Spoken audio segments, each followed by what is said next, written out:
Siku ya leo tutaangazia kuhusu kijana mmoja mashuhuri aliyeishi maisha ya kifahari, akivaa mavazi ya thamani yaliyong'aa, na kila mara alijipulizia manukato bora zaidi yaliyotawanya harufu nzuri kila alipopita.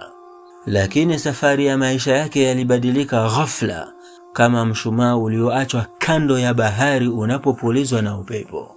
Akaacha utajiri, familia na starehe zote, akachagua imani.